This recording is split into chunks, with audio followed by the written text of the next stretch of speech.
Halo rekan-rekan semuanya, kali ini kita akan melanjutkan pembahasan untuk materi 4 yaitu pemasaran dan komunikasi yang disusun atau dijelaskan oleh saya sendiri, Fajar Nasrullah, dan rekan saya Dendi Wildan Taufik Hidayat. Kita akan menjelaskan materi ini mungkin agak sedikit singkat tapi bermanfaat. Yang pertama kita akan pembahasan yaitu beberapa hal yang akan kita bahas di sini. Yang pertama yaitu komponen sistem informasi pemasaran modern. Lalu ada catatan internal dan intelijen pemasaran. Lalu menganalisis lingkungan pemasaran serta apa sih itu lingkungan demografis. Lalu yang terakhir kita bahas lingkungan utama makro lainnya.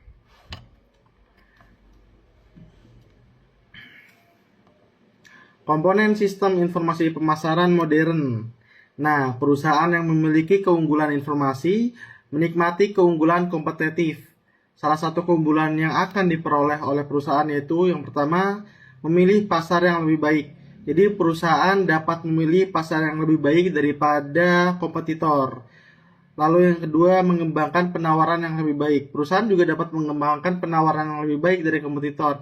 Oleh karena itu, keunggulan informasi sangat penting atau bisa dibilang salah satu kunci perusahaan agar bisa maju.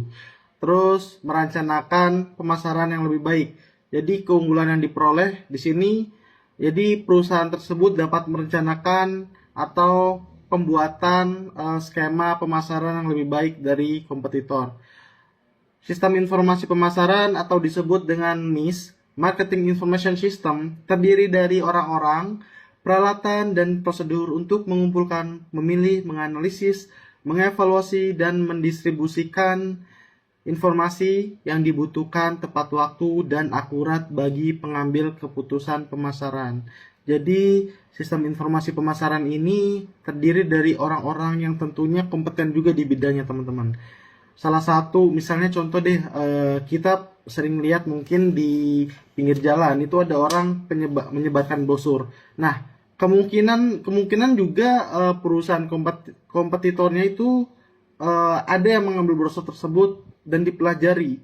Kurangnya di mana brosur tersebut, tapi ada yang diambil juga. Jadi metodenya itu seperti salin dan lengkapi gitu. Jadi disalin idenya tapi dilengkapi sehingga memiliki pasar atau tujuan yang lebih baik tentunya.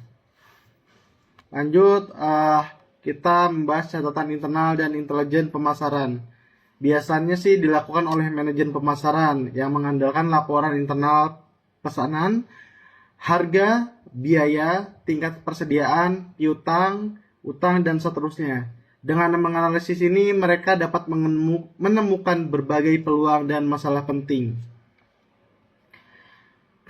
Nah, sistem informasi ini ada dua ya, jadi catatan internal dan sistem intelijen pemasaran. Catatan internal ini memberikan data hasil siklus pesanan sampai pembayaran, sistem informasi penjualan, serta database, gudang data, dan pengendalian data.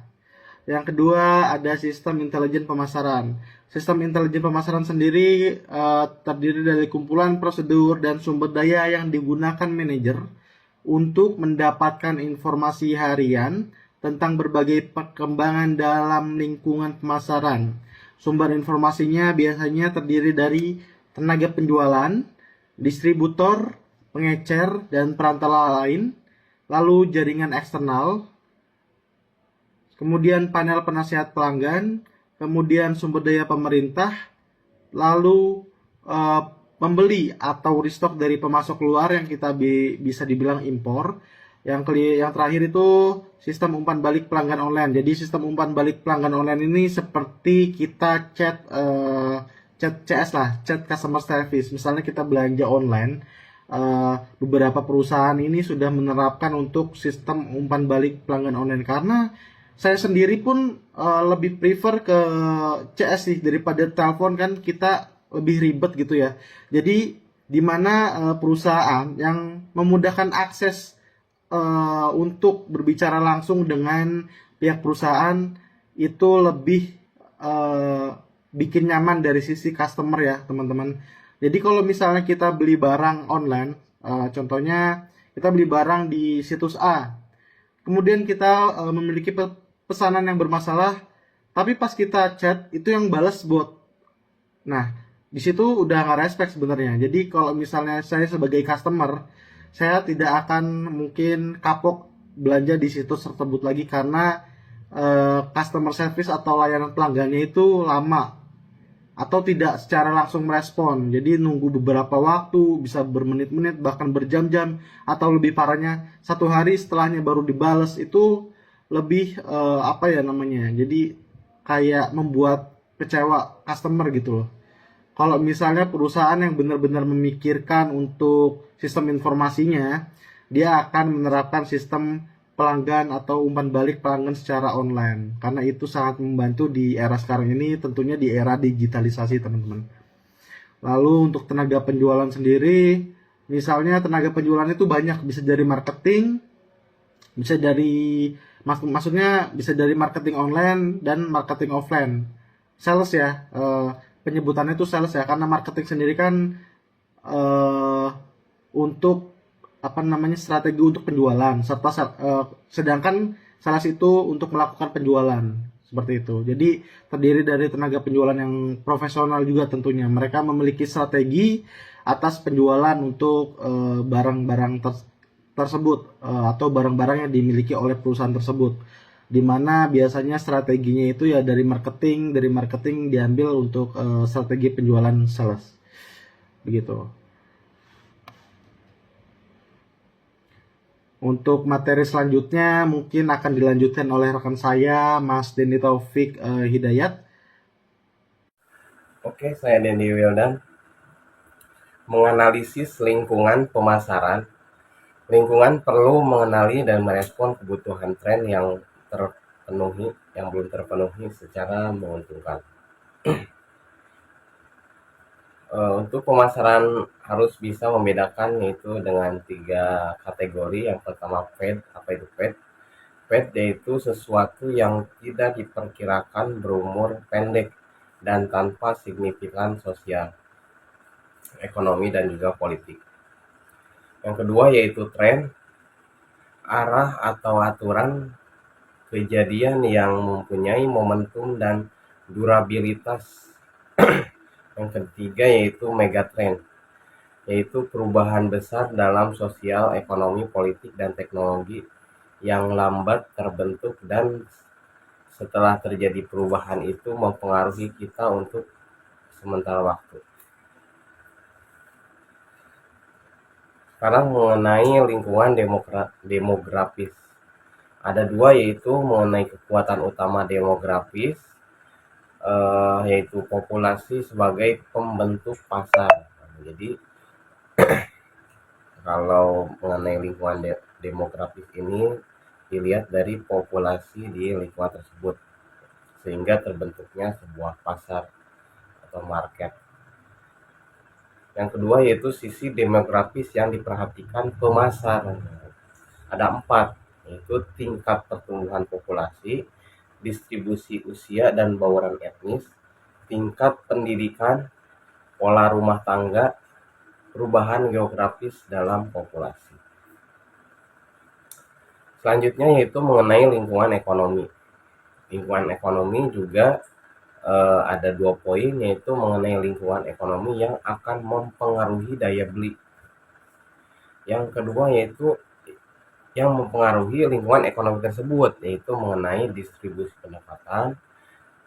Yang kedua yaitu tabungan, hutang, dan kredit. Mengenai lingkungan sosial dan budaya, masyarakat membentuk kepercayaan, nilai, dan norma yang menggambarkan sebagian besar selera dan preferensi konsumen.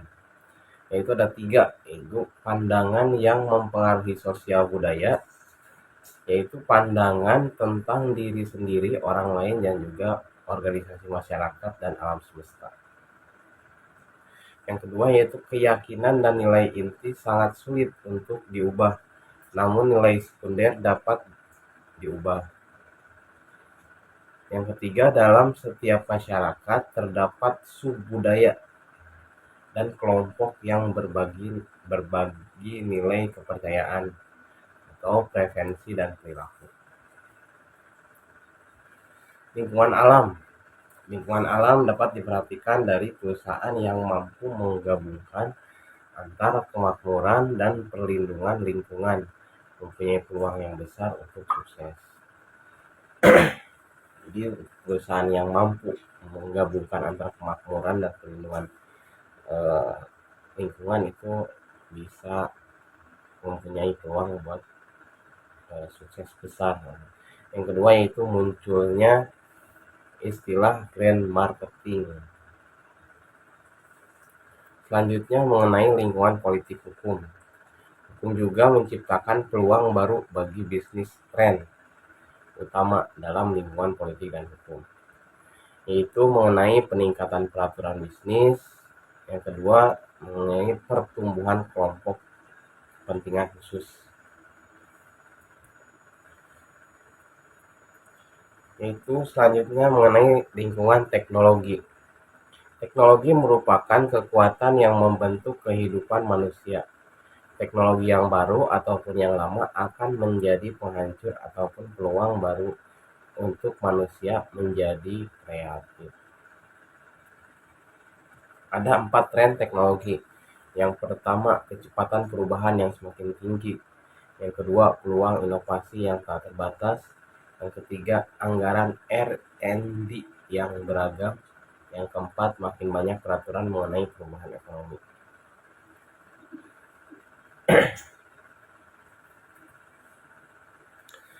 Dalam lingkungan teknologi di sini kan lagi tren mengenai kecepatan perubahan yang semakin tinggi.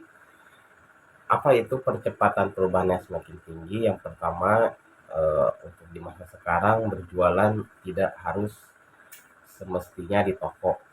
Kita bisa online, bisa mengenai grup-grup Telegram atau grup-grup WhatsApp, grup-grup Facebook, membuat sebuah komunitas menjadi tren marketing, menjadi target market yang tepat. Nah, ini bisa memanfaatkan dunia teknologi. Terus teknologi di sini juga bisa mengenai percepatan perubahannya itu yang tadinya kita mengenai meeting, mengenai sebuah rencana itu tidak harus bertemu gitu dengan seseorang. Kita bisa lewat mengenai teknologi. Sekian informasi atau presentasi yang kami sampaikan. Selebihnya mohon maaf apabila ada kesalahan yang tidak disengaja. Saya Fajar Nasrullah dan rekan saya Dendi Wildan Hidayah mengucapkan terima kasih dan selamat melanjutkan pembelajaran kembali. Thank you.